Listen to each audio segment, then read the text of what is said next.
Okay, I think we'll get going. My name is Tom Kreuzer. I'll be giving the main presentation on smart devices today. If you don't have a handout, there are handouts in back there. The agenda, we'll first cover a few club items and then we'll get to the main topic. Future meeting, November 13th. We'll be back here in the Caribbean room and we'll be our annual holiday gift ideas. And we'll have free pizza lunch with pop will be served. Stan usually gets the pizza there for us and has a bunch of helpers. Stan is looking to kind of back down on some of the work that he does there. So if anyone's willing to kind of take over some of that responsibility, you can talk. I don't see Stan here today, but you can talk with Jim or myself for that, and we'll probably be sending out a notice too to some of the members to see if people are willing to step up and do some of this. The pizza, it's not a whole lot of work there, and the club does reimburse for all costs, so there's no cost to anybody for picking up the food or getting it delivered or however they choose to do it there. But we will be looking for some more help there. In addition to the November 13th meeting, we do have a MAC-SIG meeting this Friday, and if you do have an iPad or an iPhone and just want to keep up to date with what's happening in the Apple world, I recommend attending the Apple SIG meetings there, and they meet once a month also. They meet at the 201 auditorium. Our officers, we've got Jim as our president there. Linda Brown, I don't see Linda here. She's our vice president. Paul Ebert is our membership secretary. I believe he's out east right now. Mike Griffin leads the MAC-SIG and is the treasurer. Stan Miller is our secretary and usually the food coordinator there. Andrew Petrucci is our communication coordinator, and my name is Tom Kreuzer. I'm a director at large. Members old and new, you can pay your dues to Paul. Since Paul isn't there, you can drop them off with Jim or myself, and we'll get it to him. Also, a reminder, if you're changing your email, make sure and notify us, because that's the way we send out notices for the meeting and keep in contact there. So make sure you keep us up to date if you're retiring or changing providers or whatever there. Suggestions for topics. If you do have any suggestions, you can email or talk to any of the board members. We're always looking for people to volunteer to present. Could be on hardware, software, stuff that you use at work or at home. And if you don't want to present, we do have a monthly newsletter. You can write a short, meaning a sentence or two, or a multi-page article with pictures for our eBytes newsletter. Website, we post the handouts, so if you do miss any meeting or misplace a handout and want to get another copy, you can go out to the website. The slides and the handouts are out there. We try and record them all and also put the recording out there. We do have a deals section, and the newsletter is also out there, and that's the URL. The website is also listed on the handout here. Any club questions before we get to the main topic? Okay. Our main topic today is Smart Devices 2019 by myself, Tom Kreuzer.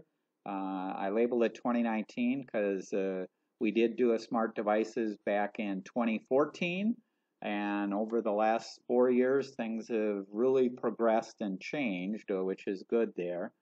So kind of had to replace almost everything there.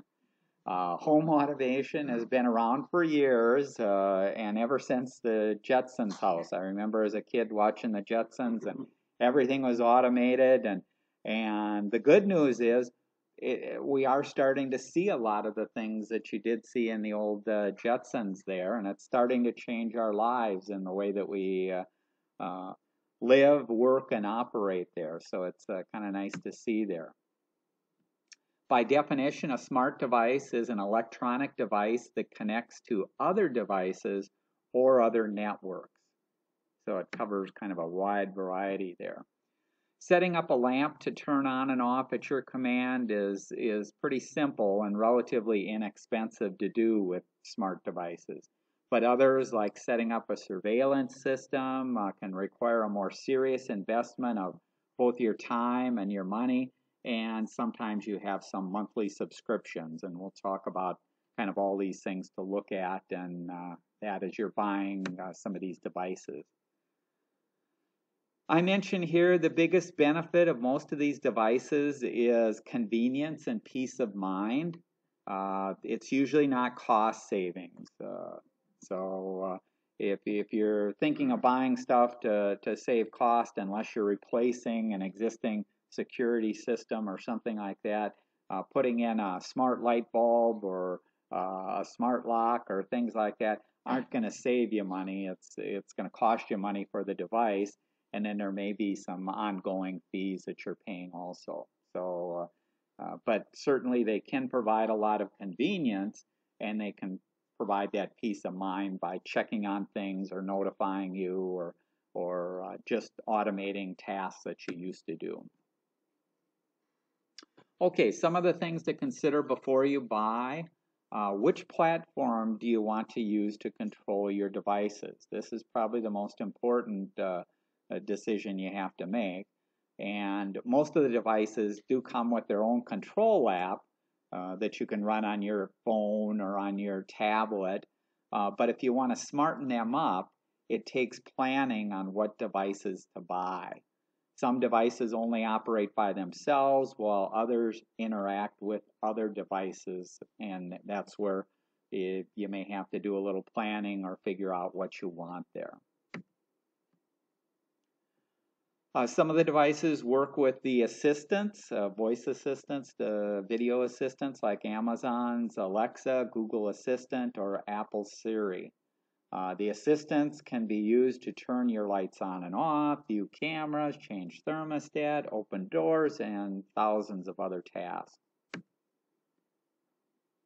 Another thing is a thing called IFTTT.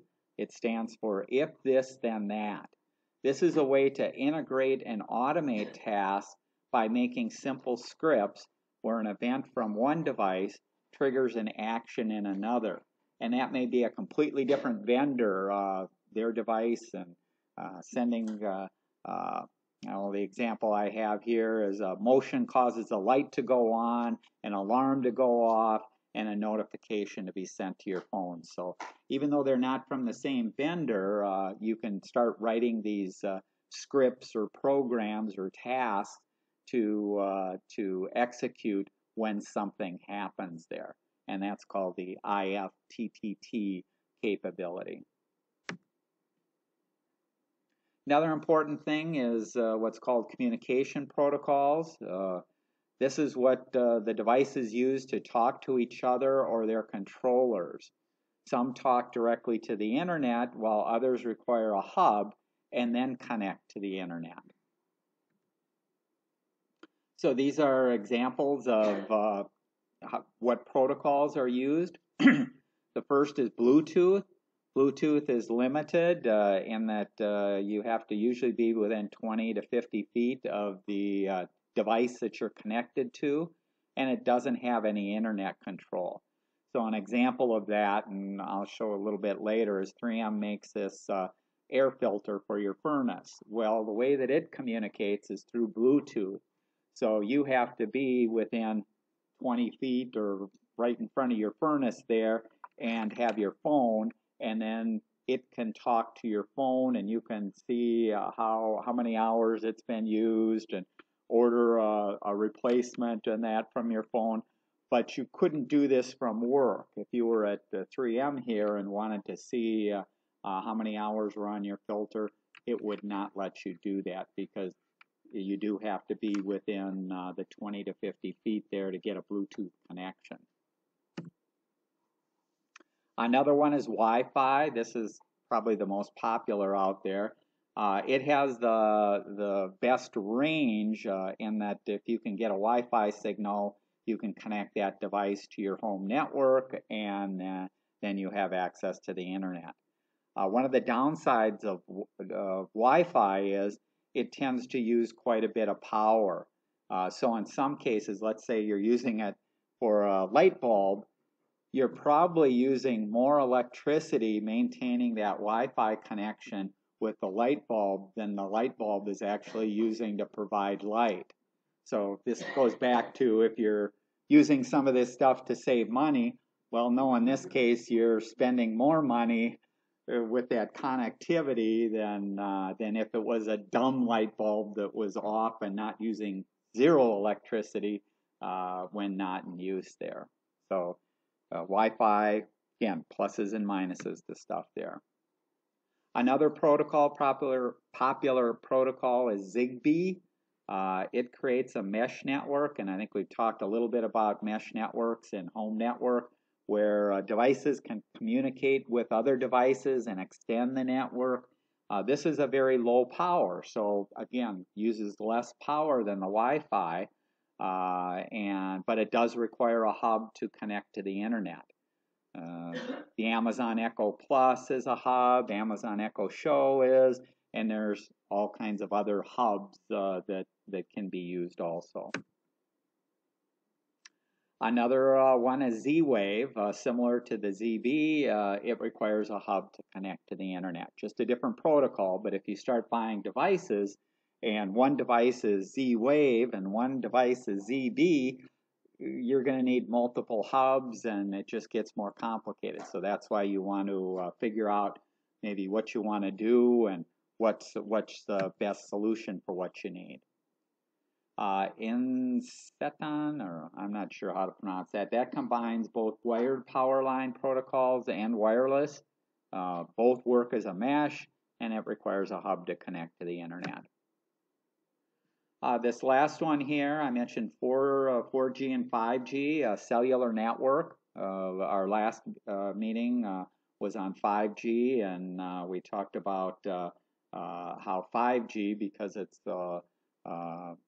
faster and lower power and all these other benefits, you may start seeing that appear in more and more devices. And you currently do see the 4G in a number of devices. An example there might be a home security system. Well, if you're connected to the internet and your connection is coming in on a coax cable or even a fiber optics, and the burglar cuts the lines into the house, it has no way of sending a notification or doing anything. So your better security systems are going to have a 4G or a 5G connection there, so that even if that's disconnected, power goes out, whatever, it can still notify, and everything is still working there with the connections lost. Yes? So if you have a device that has, say, 4G in it, you have to pay like a cell subscription? That's the downside of the 4G, and the 5G right now is, yes, in order for that device to be able to talk, it has to have kind of the capabilities of a cell phone, which is a registered connection. Yes, Jim. It all depends on the device. There are some devices out there that require cost if you want notifications to cell phone and email, but not if you just use a 4G network. Simply say home security doesn't require a monthly fee for that, but if you want storage and everything else, a big fee. Yeah, it gets complicated. I mean, indirectly, you're paying for the 4G. It's not going to be as much as a cell phone or stuff like that, because you can get data plans or data devices. And with 5G coming out, I would expect that capability. Part of the reason for 5G is that you can add these devices much cheaper, and the power consumption and the cost of the circuitry and stuff like that is a lot less. So we'll see how that pans out. But Jim's right. With all of these things, and we'll talk about some of that as we go through some of these devices, You may have monthly subscription fees for storage, for monitoring, for things like that going on. And it's hard to tell exactly what's getting bundled in with what, but if it's a feature or function that you want, then it's important when you're comparing all these thousands and thousands of smart devices out there, what you should really get in that. Okay? The last example here I give is Xfinity. Xfinity came out with their X1 home control. Actually, that's a Zigbee-based system, and they charge $30. I'm giving an example. They give $30 a month for that capability. Another thing to consider is whether you're going to do it yourself, setting this stuff up, or are you going to have a professional install it. And again, there's advantages and disadvantages. If you're just putting in a light bulb, yeah, you can probably do that yourself.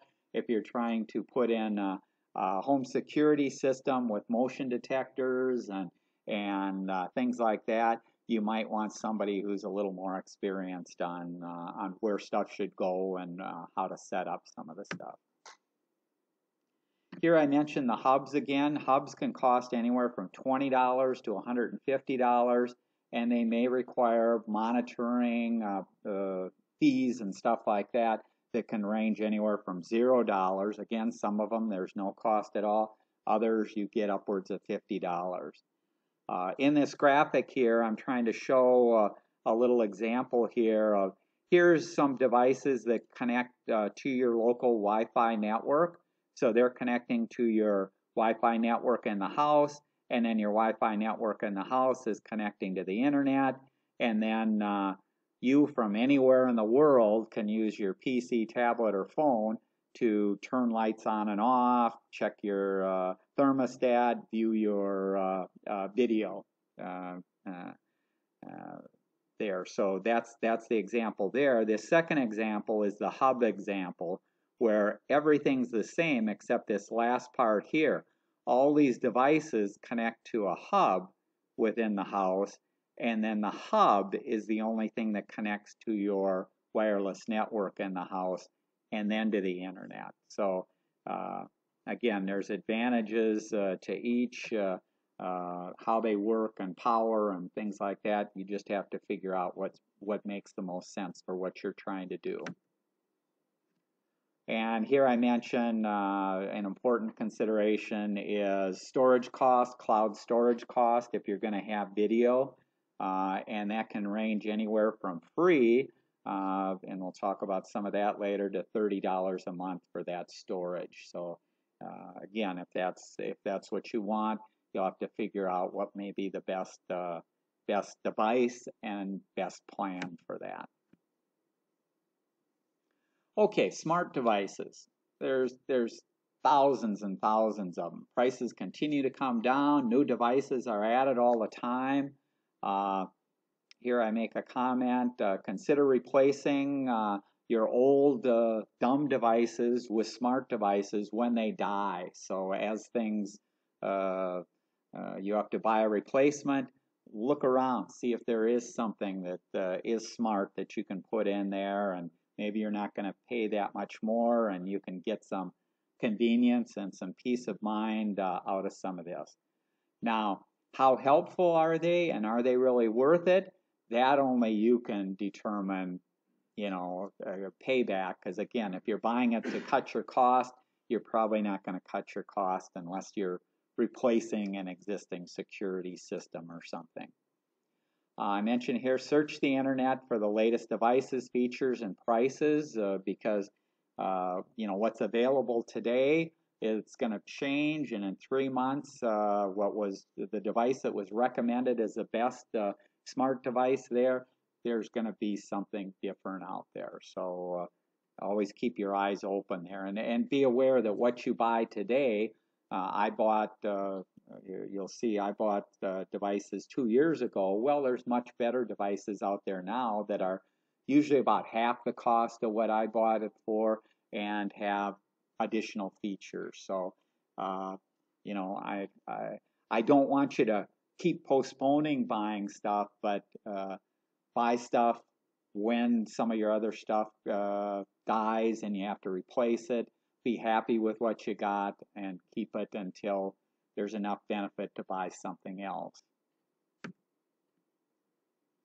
This is kind of a red flag warning, automation's unintended results. And because I started automating my house even before the smart devices. I had the X10 system, which were plug-ins and motion detectors and things like that, going back 25, 30 years ago. And one of the examples I list here is basement lights go on when you, so I'd go down to my basement and I had motion sensors and it turned the light on for 5 minutes, which sounds great. I don't have to flip on switches, stuff like that. The downside of that is if I was in a part of the basement that wasn't covered by the motion, after 5 minutes, the lights go off. And then I'm kind of going in the dark trying to get back to a spot where I can reactivate the lights. And so, you know, how useful was it? I ended up, after a few months of that, I ended up going back to the old system. I'll flip on the switch and it's going to stay on. You know, another solution would have been put motion sensors all over, but then you have a higher cost, and if the motion sensors are battery operated, then replacing the batteries when they run down, and you have other deals there. Another example I list that I've heard, I haven't run into it, but I've heard from other people, is garage door openers. You can set it to open the garage door, turn the lights on when you come home in the car, using technology called geofencing. So your phone, as you're driving in your car, your smartphone is communicating with the home system that you're now home.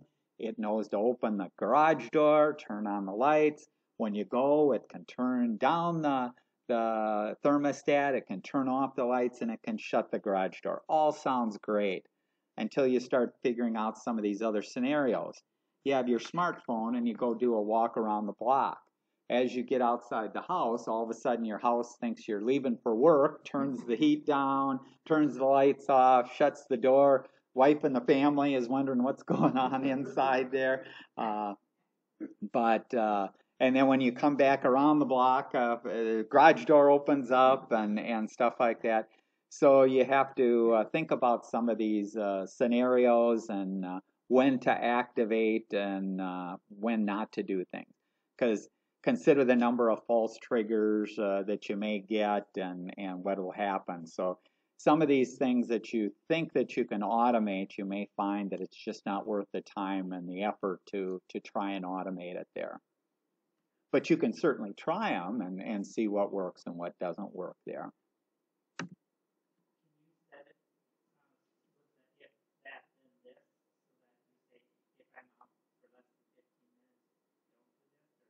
Yes, that's where writing some programs, and some of them have more sophisticated. Some come with their own programming language or scripts that you can do. Others, the if then that, so you can write more complicated things. But again, being a programmer, I've learned over the years that there's no such thing as a perfect program. So even when you write these scripts, okay, maybe you take out these scenarios, but then there's other scenarios, and you know, how big and how complicated do you want it, and that. But certainly it's something that can be tried. And I'm not saying don't use home automation. I'm just saying be aware that you are going to run into some of these situations the more complicated that you set up these things there. Okay. Now we'll get into talking about some of the devices there, and probably the most important device if you are going to start working with smart devices is what speaker or voice assistant are you going to have? And the speaker and voice assistants come with a number of features in that. Some of it is you can play music. You can answer questions. It can answer questions. You can order things. You can create shopping lists, set alarms, connect to other smart products, phone calls. send messages, and thousands of other tasks. Almost 40 million of them have been sold so far this year. Prices range from $20 to $300. We did do a PC Club meeting. Mike Griffin and I did one back in April of 2017 where we talked about some of the capabilities of the Echo Dot and Google Home. Just in the last month, Amazon came out with 16 new Amazon products for their voice assistant. That includes a Ring, glasses, and earbuds. So they have an Alexa Ring that you can wear and you can communicate with, glasses that'll have a speaker in there and a mic, and so you can ask questions, you can turn things on and off, you can do everything you can with a voice assistant with these glasses, just with the glasses there. So things have really changed, and this kind of shows the progression over the years. The Echo came out in 2014. Google Home came out in 2016. In 2018 here, there's over 500 million devices have access to various voice assistants. So people have connected them together, including myself, and we'll talk about some of that. But now you're seeing this next thing coming too, what they call phase 2 here. This is the proliferation of devices with integrated voice assistants. So you're seeing voice assistants integrated into smart TVs, into refrigerators, into cars, into all these different devices. And with that integration, again, you can start connecting all of these things together and turn them on or off, check the status, do all these things. I mentioned I have 2 of the original Amazon Dots. I paid $25 each for them in my house, and I do plan to add more as needed. I also have put one in my parents' apartment. If you're looking to buy, there's the Amazon Dot. You can go out to Amazon for $19.99. You can buy it. I use it to turn on and off lights. I have a heater in my den. I use it to turn that on and to set the time so I don't accidentally leave the heater on or heat the room longer than I have to. I use it for a calendar to tell me my calendar for the day, grocery list. I set up my parents to remind them to take their pills, so it goes off and reminds them every day, 3 times a day there. Radio can replace your radio and listen to your radio, your music. Can ask it questions, date and time, weather, sports scores. They can answer anything there. Okay, the next popular smart device, and you're starting to see them pop up more and more, is a display or video assistant. It'll do everything that the voice assistant can do, plus you can do video calls, you can stream TV, you can view your security cameras, get your notifications. So if your doorbell is, or your Ring doorbell has detected someone, it can pop up on here. So you can see it.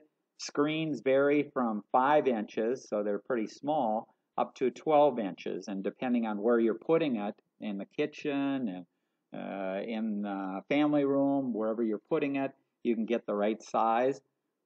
Also, a number of them come with smart cameras. The camera will follow you around. So instead of just the camera being in a fixed position, and as you move around or you're doing a video call with somebody, the camera will actually focus in on you and show just you there. So they're great for that. They also have touchscreen and a number of other features. Some examples there: the Amazon Echo Show, $130, Google Nest Hub, $229, Facebook Portal, $200, and there's literally hundreds, if not thousands, of these other assistants out there. Prices range from about $80 to $300. Personally, I don't use one yet. I probably will as the prices continue to come down. My sister does have the Facebook Portal, and my nephew had bought it for them to do the video chats with the grandkids and that, and it's great for that because again, it follows you, and you can put funny faces on people, and you can do all kinds of things. So it's kind of a nice device for doing video chats and that. Okay, another device is the smart light bulb. And light bulb, well, some of the features that you have, obviously you can turn it on or off with a remote. You can schedule it to go on and off. You can dim it. You can brighten it. You can change the color. You can group light bulbs together. They make them for indoor, but they also make them for outdoor. There's a number of other features there too. A warning here, smart bulbs do not work well with most old light switches, whether it's a dimmer or a standard. If you put a smart light bulb into a lamp that's controlled by a light switch and somebody turns the light switch off, that means no power is going to the bulb. That means the bulb can't turn on or off. It's not connected to the network, and it has no capability. So if you currently have light switches and that you'll have to replace those light switches. You'll see in a minute there. Prices range from $8 to $20 for the bulbs themselves.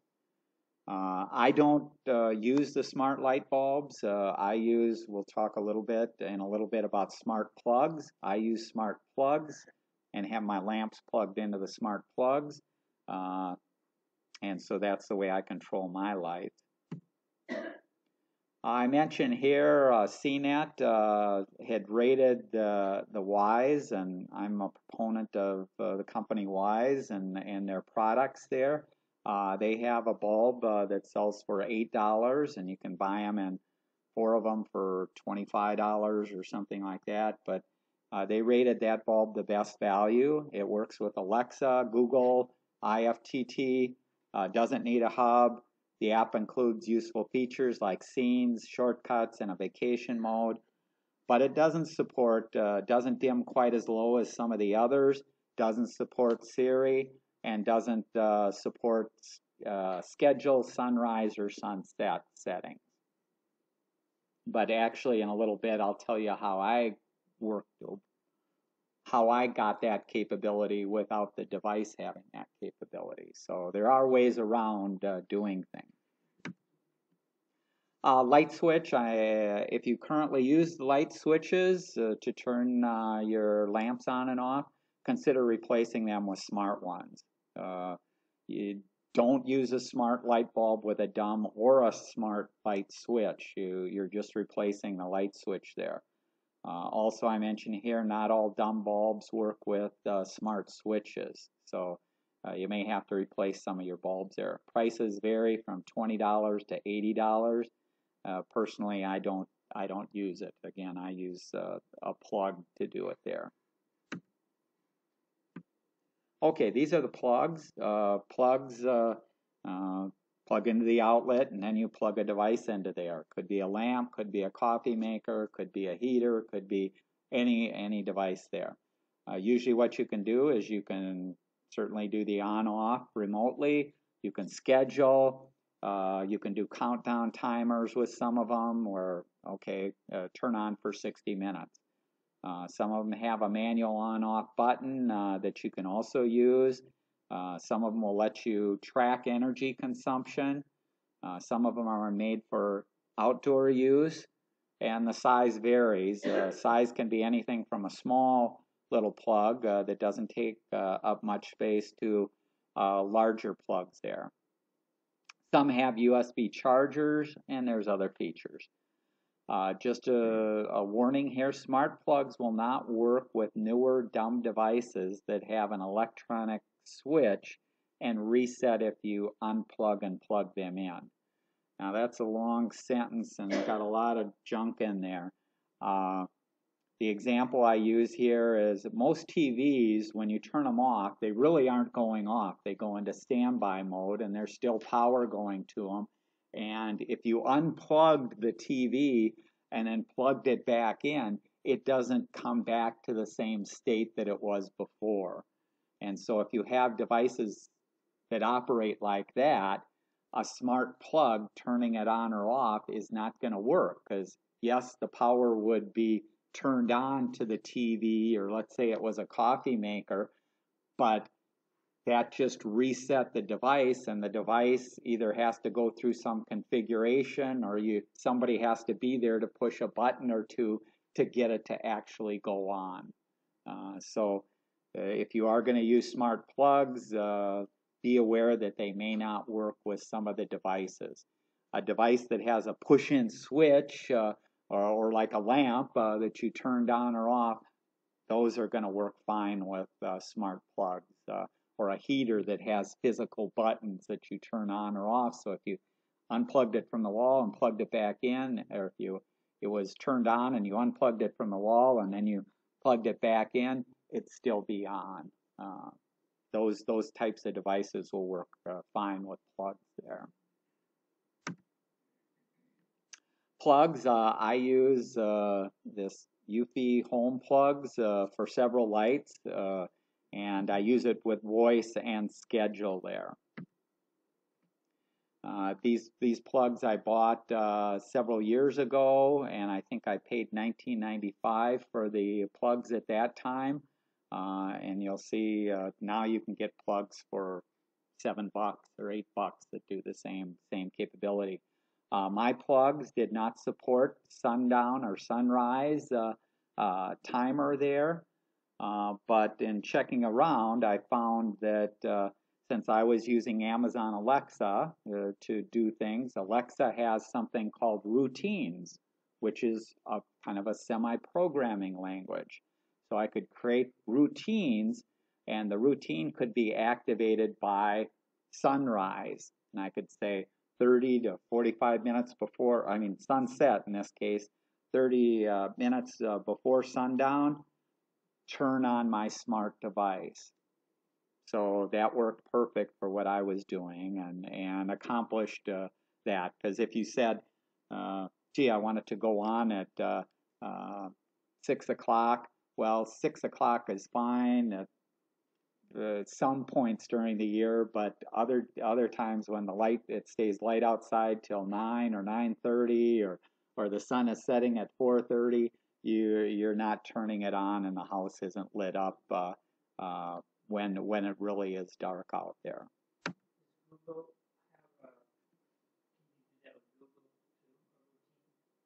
I'm not sure with Google. Again, I use Alexa and that, but they may have some capability there. Otherwise, if you want that capability and Google doesn't have it, then you have to get it in your smart device. So some of the smart devices will let you set up sundown and sunset settings there.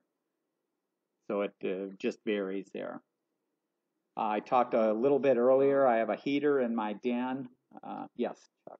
Are you going to get more into if you just get the Eufy home plugs?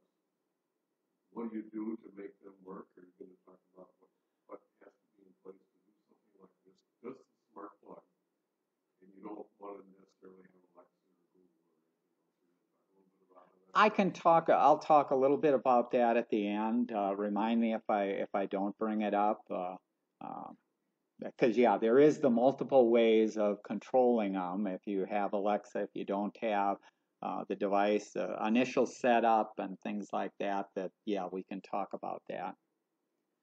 I mentioned here I do have one that I connect to a heater in my den, and then I can turn it on for X number of minutes and it's going to go off, so I don't forget it if I leave the room and have it on. So I wanted that capability.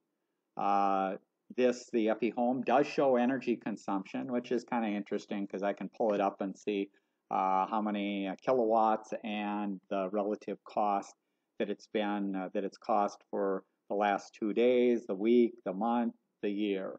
So I can see all the stats on that. Wise does sell two of the plugs for $15. So again, if you're just looking to get in, it does the basics well. Doesn't have any power monitoring and no sunrise sunset schedule there. But again, you could use Alexa routine there to probably do what you wanted if that's important to you. Okay, another device, thermostats. Obviously, you can control the temperature. Thermostat, this is on your furnace or air conditioning. Control the temperature. You can set schedules for sleeping, for weekends. Some of them can learn your routines when you're home and what temperature you like it at. Some of them come with a built-in assistant like Alexa in there. Geofencing, and geofencing is using the capability to connect kind of to your phone, and whenever this phone is home, you want this temperature. Whenever the phone is away, you want it to shut down, so you can kind of set up things there that way. You can track, some of them will let you track energy consumption, motion sensors, humidity sensors, reminders for maintenance like replacing air filters, remote room sensors, and other features there. Just a reminder here, the furnace features must match your device's capability, and by that I mean a number of the new furnaces have multiple wires going up to a controller, and those multiple wires may support multiple fan speeds, different capabilities there, and so if you can't just randomly purchase a thermostat and expect it to work with your newer furnace. If you have an older furnace, no problem at all. It's just newer furnaces that have more capabilities, and that check with your furnace manufacturer to see which makes or models may be supported by the device there. Personally, I don't use. I did get a new furnace a little over a year ago, and it was a little bit of a decision because I was going back and forth. Do I want the capability or don't I want the capability? It would have cost me about $200 more to get a Wi-Fi enabled thermostat. And again, probably the only benefit that I could see is if I was anywhere in the world, I'd be able to check and see what the temperature was and raise and lower it. That's about the main thing that I saw, and I didn't think it was worth it for that, so I chose to get a programmable thermostat. They're all programmable, so it is saving me energy. It's just that I can't control it from my smartphone. Door locks. Door locks can open and close remotely or as you approach. Again, if you have your phone in your pocket, as you approach the door, it can unlock there. Cameras, some of them have cameras, geofencing, that's the approaching there. Touch pads, notifications, voice activation, auto lock, and some other features there. Prices, $100 to $300.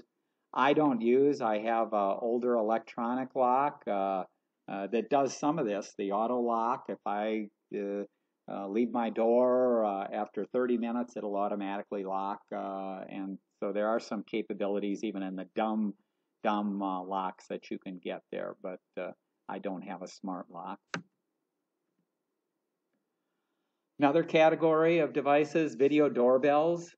They have a camera, usually two-way voice, cloud storage of the video, and it could be a continuous running video or it could just be the notifications whenever there's motion or voice or things like that cause a notification. Some of them have night vision. You have to look to see whether they're powered by a battery. If they're powered by a battery, then how long is it going to last? When do you replace it? Do you just recharge it? What do you do there? Others run off a doorbell wire, the power in there. Some let you set up motion zones. We'll do face recognition and other features there. Price, $80 to $300 plus your cloud storage. I don't use a video doorbell. Yes?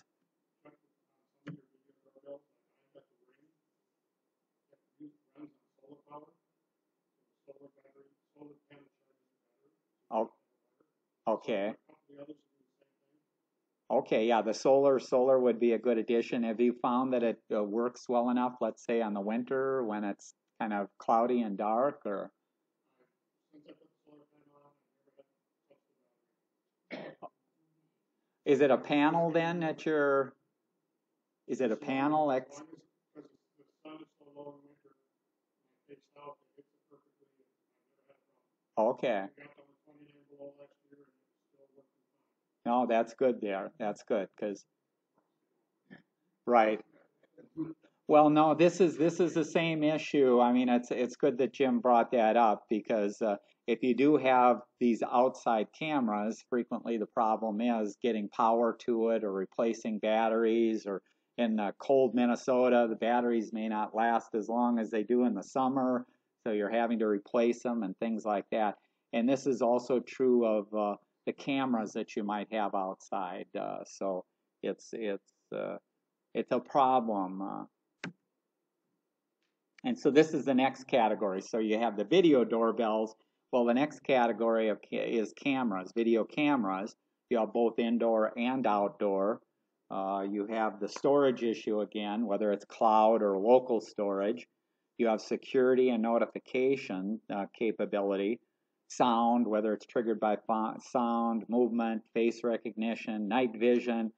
Some of them can zoom, some of them can pan, two-way audio, time lapse, and again, that power issue that we talked about. Is it battery, or does it have to be plugged in somewhere, or is there a solar option?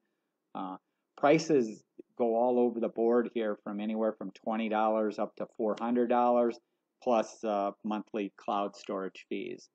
And I just mentioned here a little example of the storage fees.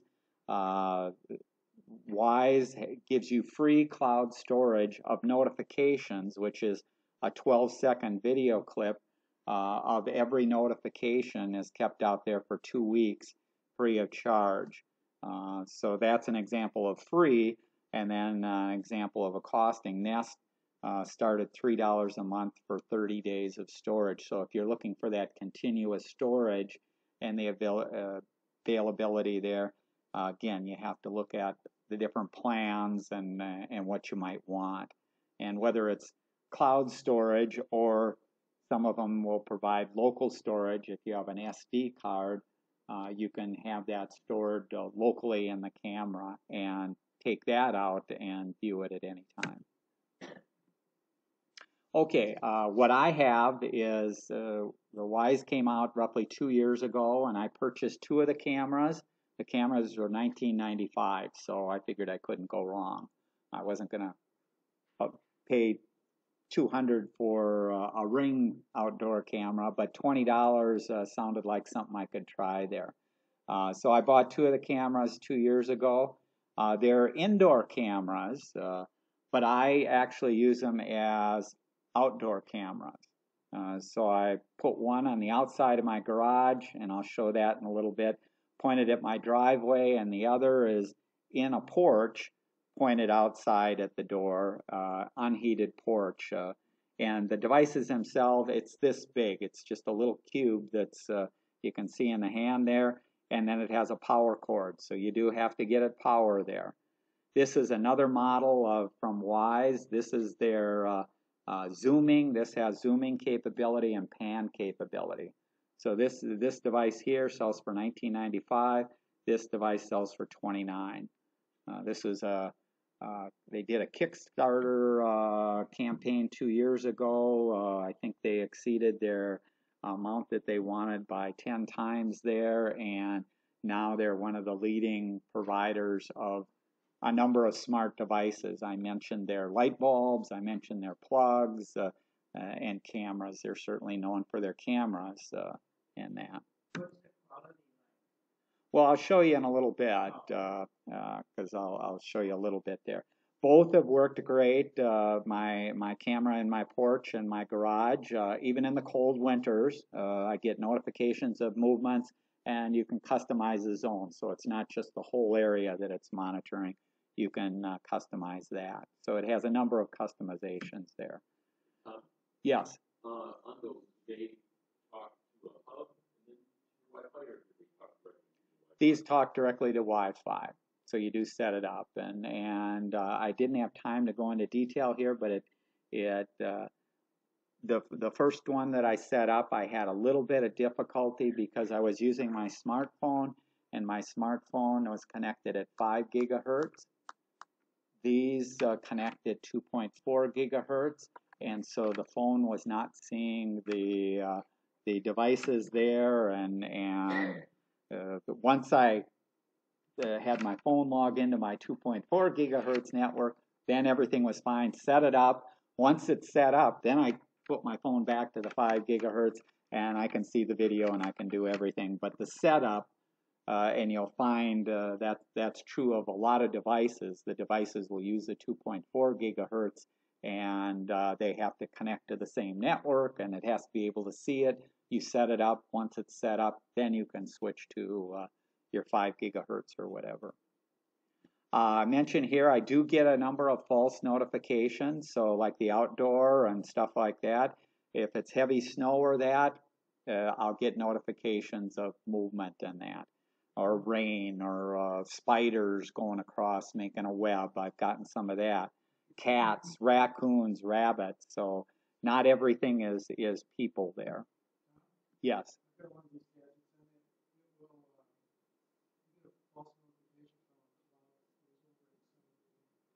Yes, the change in light can also trigger that. That's why I mentioned here they came out with a new version of the camera, and the new version of the camera has additional notification capability, and one of them is facial recognition. So just like software that looks on a photograph to see if there's faces, this would look to see if there's a face, in the image there, and only send you notifications if they're faces. It can also differentiate, oh, this is my brother or this is my child coming in, and send you notifications that they have not returned home. So there's additional capabilities. I'll probably end up buying the new one here just because it's only going to be another $20 and give me that additional capability. But that's an example of, well, I bought something. I would have liked to have used it a little longer, but there's additional capability that's handy. Okay. So this is the setup that I have. I mentioned I have one in my garage, so it's actually pointed outside, so it's outside the garage. Power cord is going back into the garage and plugged in, and it's pointed there, and this is the app. This is how it looks pointed outside my garage. There, and then on my back porch I have one inside the porch, and this is what it looks like pointed out there. I can view the live feed at any time. Wise provides free storage of that 12 seconds of notification clips for 2 weeks, but I also use micro SD cards for local storage that I can go back and view at any time. And you can view that online, or I can take the chip out and put it in my computer and view it that way too. But if I wanted to go back, let's say did I see anything at 2 a.m. this morning, I could go back and look at 2 a.m. even though I didn't get a notification or that. Yep. Is there much lag between when it text motion and start recording? Actually, it'll back up. So the 12 seconds will kind of back up and send that up as the notification. The lag, the only lag in this case is from the time it gets the text motion and I get a notification on my phone, that can be maybe a minute. So it isn't instantaneous because, again, there's lots of stuff happening in the background to upload the video, to get it on their server, to send you the notification, to do all this stuff. So it's not instantaneous. If I want to monitor it, I can monitor it live, and then I'm seeing exactly what's happening out there live. And then getting to your question on the quality is 1080p, which is very high quality. I mean, I can zoom in. This is, again, from my garage, and I'm about 20 feet away there. And I'm actually talking to one of my neighbors because the neighbor in back of me had a car stolen just the other day, and and I was showing him the cameras and how they work. But you can see the detail, and again, you can zoom in more. I can download the video from here to my phone. I can send it to somebody. I can share it. I can take a picture of it, things like that. How come somebody cannot go down to Super America and they show the picture of that person on television and it's grainy and when we have to That's because Super America has some, well, and I won't slam Super America. They aren't around anymore. Speedway. Well, no. The reason there is they are using technology which is probably 40 to 40 years ago. They haven't upgraded their camera system. If you bought a camera system that's 20 years old, the capabilities are nothing like what you have today. The other thing that you run into is if I'm doing 1080p, you know, like these different places have to record the video. Well, if you've ever done video, and especially at 1080p, you're talking about gigabytes of data per hour. So where are you going to store that? You usually don't have a hard disk big enough for that.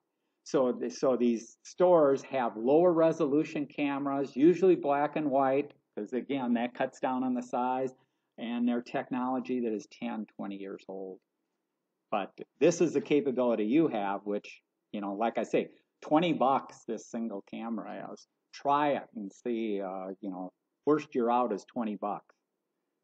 And it does have a timestamp and a date stamp on there and that. But yeah, very high quality, very good capability. And when I set up my motion for this, I just had it monitor this area here. So a car driving in here triggers it, or a person coming or going there. It doesn't get anything from the street or that. So again, you can set up what it's monitoring and what goes on there. Okay, security kits. Security kits are just kind of a combination of things. In addition to some of the things that we talked about, you may also have other motion detectors, leak and water detectors, smoke and fire, a panic button, sirens, a base station, a keypad, a touch screen panel, contact sensors for doors and windows. So those are the things that you usually see in security deals. You can, one of your choices there are who's going to monitor it. Are you going to pay a professional service, or are you going to do self-monitoring? And professional services can cost you anywhere from $10 to $50 a month. I don't use. Now, I shouldn't give out that information. Now you'll all go to my house and I've got guard dogs. And a moat around the house. Your door doesn't lock for 30 minutes. Yeah. Yeah. Well, you can Google it. It's all out on the dark web. We found that. I mentioned a little bit earlier, even 3M has smart devices, and this is an example here, the 3M Smart Furnace Filter. So they make a furnace filter that monitors the airflow and the usage. It talks by Bluetooth to an app, and it'll let you know when it's time to replace, and it can even place the order on Amazon to buy the new filter there. Prices go from, depending on the size and the quality, $17 to $40. I don't use, but I thought it's interesting that 3M has even started some of this. Other smart devices, televisions, streaming boxes, washing machines, refrigerators, garage doors, window shades, pet feeders, sprinkler systems, and thousands of other things out there. And there's more being added every day there. This is from the PC Club survey that we did last December for 2019. We had 62 members respond. This is what people clicked on that they were using at the time. And again, I expect these numbers to maybe double or triple when we do the survey again this December there, because again, the costs have come down and the capabilities have gone up, there's just a lot that can be done. Okay, questions? And we'll first I'll try and answer Chuck's there. So yeah, Chuck, when you buy a smart bulb, so let's say you bought one smart bulb, what you'd get with that smart bulb is you unscrew your old bulb, screw in your new bulb. You'd go out to, depending on if it's Apple or an Android, you download the app, and usually they have an app for each one. Within that app, you do a setup. That setup kind of registers your device to your account. So you're setting up your account and registering the devices. Within the app, you're going to have the capability in a bulb's case of turning it on or off, setting a schedule, dimming it, changing color, things like that. You can all do that here. That's if you wanted to stop right there, you could stop right there. The downside of that is, okay, you just put that bulb in. The only way to turn that bulb on or off is through your phone. So if you walk into the room and there's that lamp and it's kind of dark out and you want that lamp on, you can't turn the switch on there. You can't get it to go. You have to take out your smartphone, open up the app, and turn it on there. So when you want to start automating some of these things, that's where a voice assistant, in this case Alexa, you go into Alexa, you tell it that you have this device, you register it, you tell it the name that you want to use. This lamp is going to be known as living room 1. This one is living room 2. This is dim. This is this. You give it names and things like that. Now Alexa can do that. So if you have Alexa in the room, you can say, Alexa, lamp 1 on. And boom, it goes on there. How about for the plug? The plug's the same, exact same thing for the plug. So you have an app, you register, you set it up, get it connected to your network, and then if you want Alexa, you do the same thing. You register it within there. Except for someone have a little button on it.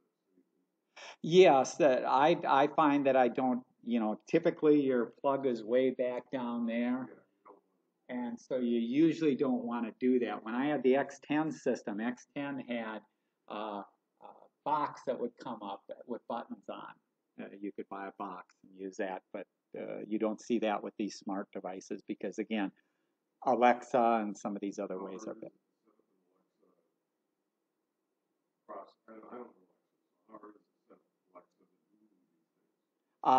Less than 5 minutes. Yeah. So I mean, you still have to register your device with the company and with the app that you've done.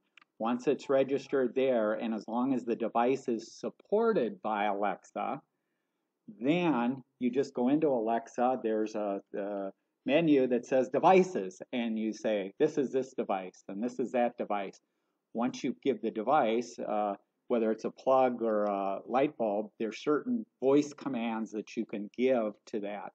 If it's a thermostat, then there's other, capabilities. I think we had. Voice commands are very specific.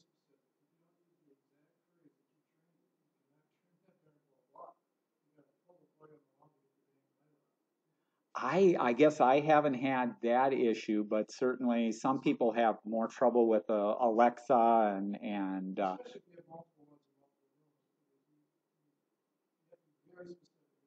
I make sure that they're very different from each other.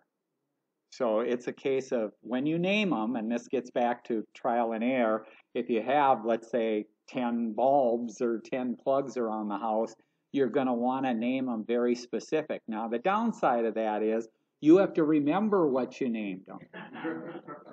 Because you can't just say, turn this thing on here. Alexa doesn't know that. So, yeah, you're right there. I mean, you do have to remember in that. Yeah. Does it recognize multiple voices with the same command? Yes, Alexa is, and again, you can train Alexa in general if you're having trouble to understand you better and things like that. But in general, as we talked about in the meeting a couple of years ago, Lexas are very good at voice recognition. What's the risk of having the systems hacked? That I'm not. Neighbor or somebody else?